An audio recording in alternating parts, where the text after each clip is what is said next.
Salut les amis, c'est Wiltemer et bienvenue dans l'édition du petit journal du crypto du 2 du 3 2021. Alors aujourd'hui le market cap global est de 1472 milliards de dollars, on perd 0,97%, ça va. Petite correction, mais le Bitcoin a décidé de rechuter. Est-ce que nous allons aller revoir les 40 000 dollars? On verra ça tout à l'heure dans l'analyse technique. En tout cas, il est à 47 741 dollars, il perd 2,50%. On a Ethereum qui redescend et passe près des 1500 dollars à 1,95 en moins. Il y a Cardano qui perd 7,52% quand même, mais 25% toujours en 7 jours. Attention, Cardano est monté à son all-time high pour le moment. Beaucoup de hype derrière ce coin. Faites attention, on ne rentre pas dans un coin quand il est à son maximum et quand il y a beaucoup de hype. On boude les coins dont tout le monde parle et on va sur les coins dont personne parle. C'est comme ça qu'on fait des bons investissements. N'oubliez pas, je suis pas conseiller financier ni analyste technique. Alors il y a le Binance Coin qui perd 5,72% à 236,59 dollars. On a le petit Polkadot qui nous gagne quand même 1,14% à 35,41. Il y a le petit Ripple qui perd ses dents à 3,80. Il y a le Chainlink qui passe en 8e position devant le Litecoin avec 6,87% de gain. On a le Litecoin du coup qui fait que 0,86 et le Bitcoin Cash repasse devant Stellar Lumen avec 5,82% à 521 dollars. On va regarder un petit peu le top gainer des 24 heures et on a le Curve DAO Token CRV qui nous fait 21,20%. On a le Engine Coin qui nous fait 15,32% et un all-time high, c'est dans une petite news. Et on a le Compound qui nous fait 15,23%. La défi est au rendez-vous. Et alors on a le Theta T-Fuel qui nous fait 13,14% et le Theta Network qui nous fait 13,57%. N'oublie pas, Wiltemer fait du trading live sur Theta TV. Si tu veux gagner des T-Fuel, ça se passe en description, Theta TV. Alors il y a une petite news aussi là-dessus.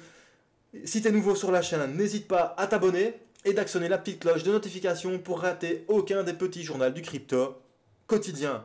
Voilà. Alors aussi, rejoins-nous sur Twitter. On a dépasser les 4500 abonnés et sur la page Culture Crypto Facebook. Allez, c'est parti, générique.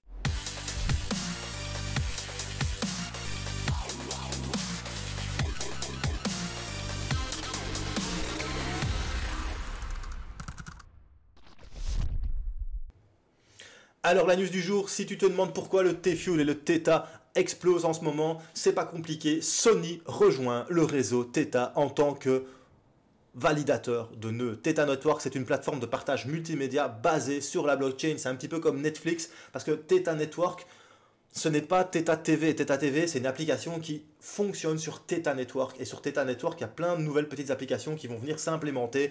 Et Sony, en tout cas la branche recherche européen de Sony, devient validateur du réseau. Et le centre de recherche et développement Sony Europe à Bruxelles abrite l'expertise de la société en matière de blockchain. Conclusion, c'est à Bruxelles. Peut-être que Wiltemer va essayer. En tout cas, je ne promets rien, mais j'aimerais bien me déplacer jusque-là. Mais avec le Covid, c'est un peu compliqué. Mais en tant que crypto-lover et en tant que chaîne d'information sur les crypto-monnaies et la blockchain, et que ça se trouve à Bruxelles, franchement, pour une fois quelque chose chez nous, je pense vraiment que dans l'avenir, je vais essayer d'aller là-bas et de faire une petite interview. Ça pourrait être plutôt sympa. Je ne sais pas ce que vous en pensez. Dites-moi ça en commentaire. Alors, news aussi qui a fait la hype aujourd'hui. Crypto.com s'associe avec Aston Martin pour la Formule 1. C'est plutôt sympa. Donc il y aura maintenant Crypto.com qui sera sur toutes les Formule 1. Et n'oubliez pas que la Formule 1, c'est le must niveau sport automobile. Conclusion, il y a des millions et des millions de personnes qui regardent ça. C'est un petit peu comme si l'équipe nationale de foot avait Crypto.com sur Savareuse. Maintenant, voilà, on sait bien que sur les équipes nationales, à part l'équipementier, il n'y a pas de sponsor. Mais c'est comme si le Barcelone ou l'AC Milan avait Crypto.com sur Savareuse. Mais là, ça sera une Formule 1 et pas des moindres. Aston Martin, je pense que ça fait assez plaisir. Alors, il y a le Engine Coin qui arrive à son all-time high aujourd'hui. Félicitations à tous les holders de Engine Coin. Engine Coin, c'est une blockchain basée sur tout ce qui est NFT pour le gaming. Alors aussi, grosse news, Rakuten accepte le Bitcoin pour paiement au Japon. Et ça, c'est juste exceptionnel. C'est un peu le Amazon japonais. En France, il y a Rakuten Market. En Belgique, on ne l'a pas encore. Mais voilà, tu as du Bitcoin, tu as envie de dépenser tes Bitcoins, tu peux le faire sur Rakuten. Et ça, c'est du lourd. Alors, il y a MoneyGram qui fait face à un procès pour fausse déclaration présumée contre XRP. Donc, MoneyGram est partenaire de Ripple. Il fait face à des poursuites.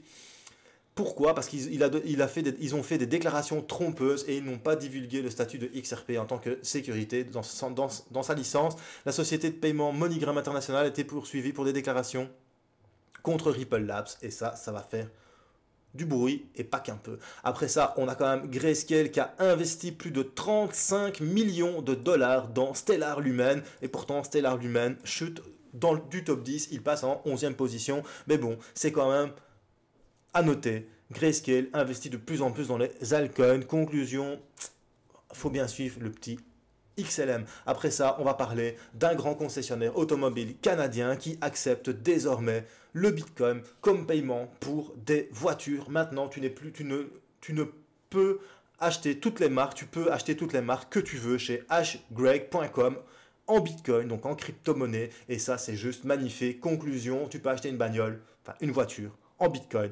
Perso, je kiffe.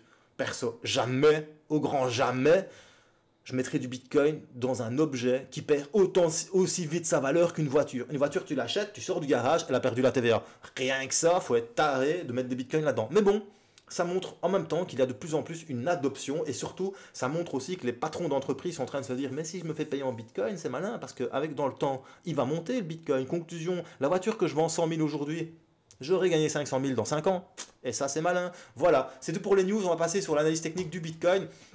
On revient sur la petite analyse technique que je t'ai fait hier. Je t'avais dit, ben voilà, peut-être qu'on va venir chercher cette petite zone, cette petite red box ici. Ou alors, on va venir chercher la petite green box à 52 189 $. Pour l'instant, le Bitcoin, il était dans ce petit triangle ici, tu vois, que je t'ai fait en H1. Malheureusement, le Bitcoin a décidé de partir vers le sud, mais tu as la moyenne mobile, 50 périodes, qui est en train de soutenir le cours. Donc, peut-être que le Bitcoin va remonter. Peut-être. Maintenant, pourquoi est-ce que ça a chuté ici? Ben, je vais te montrer ça avec une zone de résistance. Donc, tu as quand même cette zone de résistance ici. Hop, pardon, que je t'avais mis en ligne. Mais ici, cette fois-ci, je ne vais pas te la mettre en ligne. Je te la mets en zone. Tu vois vraiment que on a eu du mal à casser. On est vraiment resté dans cette petite zone et elle n'a pas tenu. Elle n'a pas tenu le coup. Maintenant, voilà, le Bitcoin vient revisiter la moyenne mobile 50 périodes. Perso, ben, c'est pas grave, on fait juste un petit retracement. Hein, parce que bon... Si tu prends le Fibonacci, tu viens du plus bas jusqu'au plus haut, hop, tu regardes, voilà, hop, on va enlever tout ça, hein, parce que ça fait quand même beaucoup. Voilà. Tu vois qu'ici, on est au 38,20 de Fibonacci, et tu vois que pile poil, la moyenne mobile 50 coïncide avec le 38,20 en H1 sur la montée ici du Fibonacci. Du coup, voilà, je me fais pas trop de billes. Maintenant, ce que tu peux voir aussi, c'est que sur le RSI, tu avais quand même cette oblique ici on n'a pas réussi à venir casser et elle a fait obstruction et du coup ben, ça a chuté et je t'avais dit aussi hier qu'il y avait certainement un petit dead cross sur le MACD qui allait se produire et qu'on allait voir des histogrammes descendre.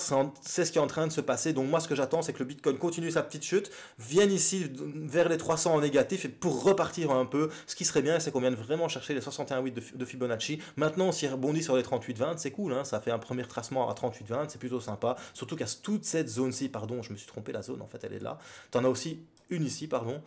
Tu as toute cette zone-ci, tu vois bien qu'elle avait fait résistance la dernière fois. On est dedans.